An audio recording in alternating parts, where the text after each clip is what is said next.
Can you believe that I went out and saw this on its opening week and I'm only now just filming a review for it?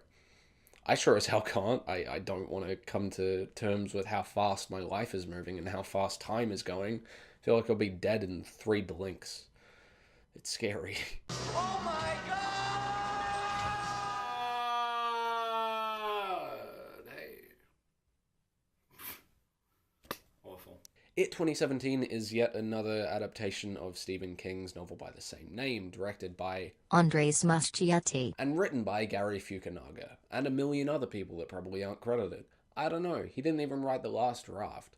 I don't know what's happening. So many drafts, so many drafts, so many people involved. The film follows a group of preteen outcasts dubbed the Losers in the town of Derry. When a bunch of kids go mysteriously missing, most notably the main character Bill's younger brother Georgie, the group decides to investigate the town's past. And what they find is, well, Pennywise, or more accurately, Pennywise finds them. Clowning around ensues. And by clowning around, of course, I mean child abuse, a lot of mysterious death, and Bill Skarsgård having a lot of fun with his performance. Some would say as much fun as Blank. in a Timely joke that shouldn't be made because it's very insensitive and I'm not trying to lose more subscribers. First of all, the performances are pretty damn great. Bill Skarsgård is incredible. A lot of the film's enjoyment rests completely on his shoulders.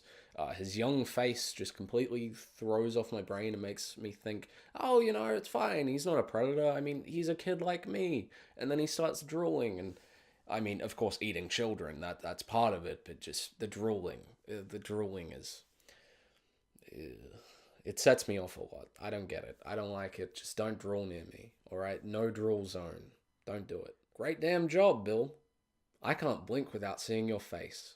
For 2 weeks after I watched this movie for the first time, it just his performance just got like really under my skin for some reason. I just, just the idea of me being even on the same planet as his Pennywise performance, it makes me uncomfortable. It's like reaching into a sink full of water with a bunch of like food scraps in it.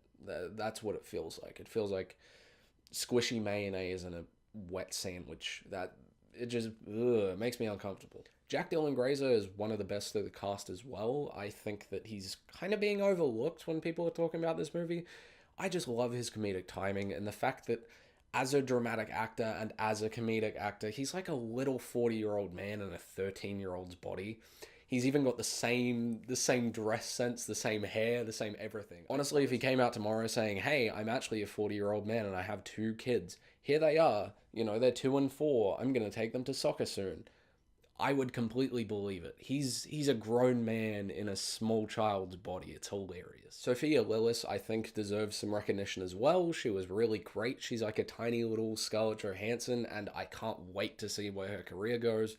Hopefully, she has a good agent that actually knows how to get her good roles because I'm sick and tired of seeing like 12, 13-year-old actresses that are amazing and then they end up turning out like Chloe Grace Moretz. Just get a good agent, please. Finn Wolfhard is also great. His performance is fantastic. You already know about this. You've seen Stranger Things. I'm the only person in the world that hasn't watched Stranger Things. I'm sitting here like an idiot that doesn't have Netflix. I do have Netflix. I have Netflix and Stan. I just haven't gotten around to Stranger Things yet, okay? Just Netflix stop. I want to watch something without getting to the end of it and being shown the trailer for season 2. I haven't seen season 1. Stop spoiling things. Stop ruining things, alright? I will fight you. Netflix is about to get suplexed. Finn Wolfhard, great. Whole cast, great. Those are just the standout. The cinematography is done by Chung Hoon the Chung. same cinematographer for the original Old Boy and Me, Earl, and the Dying Girl.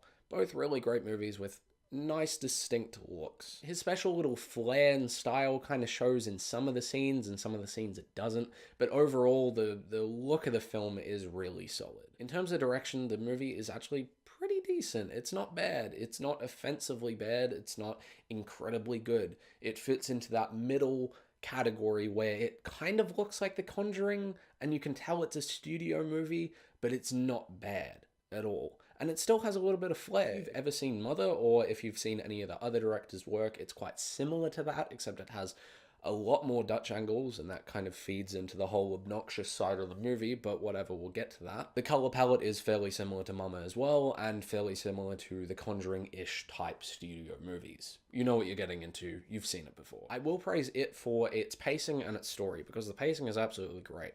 Pennywise consistently and constantly shows up, making it more of a flowing thing. You know, there's not a little flat spot in the middle where everything halts to a stop and goes, oh, we gotta waste time here. No, it just keeps on going and then it ends. Before it gets too predictable and boring, before you have to check your watch, before it overstays its welcome, it's over. It doesn't drag, it's there, and then it's not. It's fine. It's good. The story and overall feel of the movie is very reminiscent of 80s style and 80s genre, definitely shouldn't be PG, but is still PG family movie. You know, it's very The Goonies, it's very Stand By Me, where it's got a group of kids that aren't idiots, the movie doesn't treat them like idiots, they speak like real kids would, and they get in real danger like real kids would. You could honestly go into this movie and completely ignore the fact that there's a clown in it and walk out thinking, hey, they remade Stand By Me, and it wasn't bad.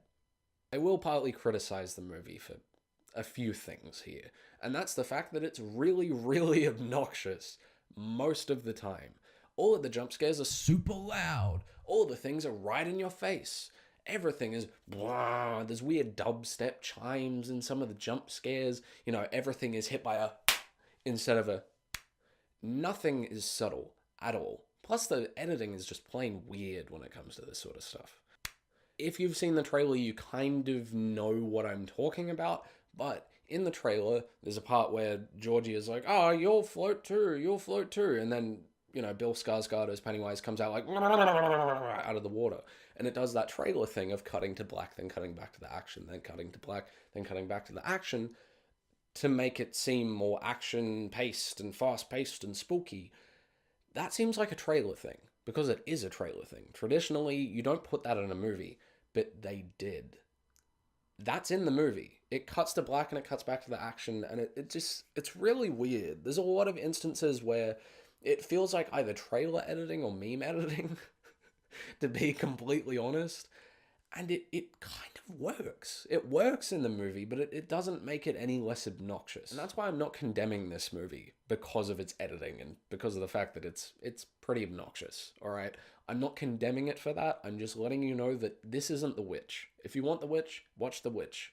I know you have 5 Blu-ray copies of The Witch, you have the digital code, just watch The Witch instead if you want The Witch. This is not The Witch, alright? This is it. This is a whole other thing.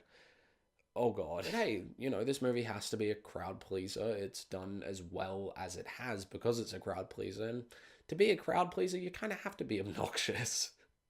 At least it's not boring, I'll give it that. It is a great take on Stephen King's perverted, coke-driven, thick-as-your-arm novel. It boasts solid direction and cinematography, but overall, Bill Skarsgård's performance, the child actors' performances, and the humor of the film completely take the cake, alright? I couldn't get Pennywise's face out of my head for 2 weeks after watching this movie on my first go. I don't know why it affected me so much, honestly. It's kind of embarrassing, but that's why this movie gets a 7 out of 10 and a certified Blu-ray purchase. For me, eventually. For you, maybe it's a day one. It was a day one the first time I watched it. Eventually now. I won't rewatch it for a very long time. Have you seen it yet? Probably, because I'm very, very late on this review. If you saw it, what did you think of it? Did you hate it? Did you love it?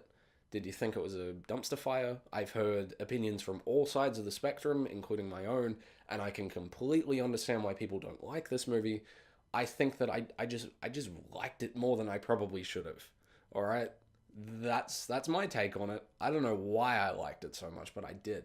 Both times. I saw this 2 times in cinemas.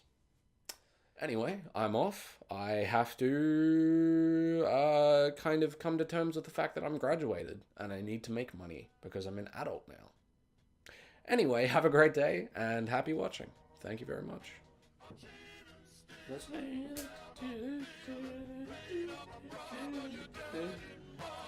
Peep shit. Oh God.